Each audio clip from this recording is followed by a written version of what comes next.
ଆଜିର ଅନୁଚିନ୍ତା। ତେବେ ଚାଲନ୍ତୁ ଶୁଣିବା ଆଜିର ଅନୁଚିନ୍ତା। ଜୀବ ହତ୍ୟା ଠାରୁ ବଳି ପାପ ନାହିଁ, ପବିତ୍ର ମନ ଠାରୁ ଆଉ ତୀର୍ଥ ନାହିଁ, ଅପଯଶ ଠାରୁ ବଳି ଆଉ ଶତ୍ରୁ ନାହିଁ, ଅପମାନ ଠାରୁ ବଳି ଆଉ ଲଜ୍ଜା ନାହିଁ। ବାସ୍ତବରେ ଏଠି ସବୁକିଛି ସବୁ ସମୟରେ ସଠିକ୍ ଚାଲିଥାଏ, କିନ୍ତୁ ନିଜ ଅସ୍ଥିର ମନ କାରଣରୁ ଆମକୁ ବେଳେବେଳେ ସବୁକିଛି ଭୁଲଭାଲ ଭଳି ଅନୁଭବ ହୁଏ। କିନ୍ତୁ ବାସ୍ତବରେ ଭୁଲଭାଲ ଦୁନିଆରେ ନୁହେଁ, ବରଂ ଆମ ନିଜ ମନରେ ଚାଲିଥାଏ। ଫଳରେ ଆମକୁ ସବୁକିଛି ଭୁଲଭାଲର ଅନୁଭବ ହୋଇଥାଏ। ଜୀବନରେ ଯଦି ଖୁସିରେ ରହିବାକୁ ଚାହୁଁଛ, ତାହେଲେ କାହା ଉପରେ ଆଶା ରଖିବା ଛାଡ଼ି ଦିଅନ୍ତୁ।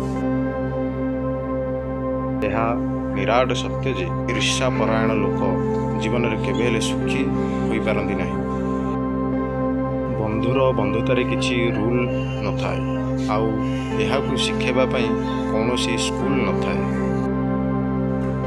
ଆଜିର ଅନୁଚିନ୍ତା ଏଇଠି ସମାପ୍ତ କରୁଛି। ଶୁଭ ସକାଳ। ଦିନଟି ଆପଣଙ୍କ ପାଇଁ ମଙ୍ଗଳମୟ ହେଉ। ଜୟ ଜଗନ୍ନାଥ। ନମସ୍କାର। ଆମର ଏହି ଅନୁଚିନ୍ତା ଆପଣଙ୍କୁ ଯଦି ଭଲ ଲାଗିଥାଏ, ଲାଇକ୍, ସେୟାର, ସବସ୍କ୍ରାଇବ୍ କରିବା ପାଇଁ ଭୁଲିବେ ନାହିଁ।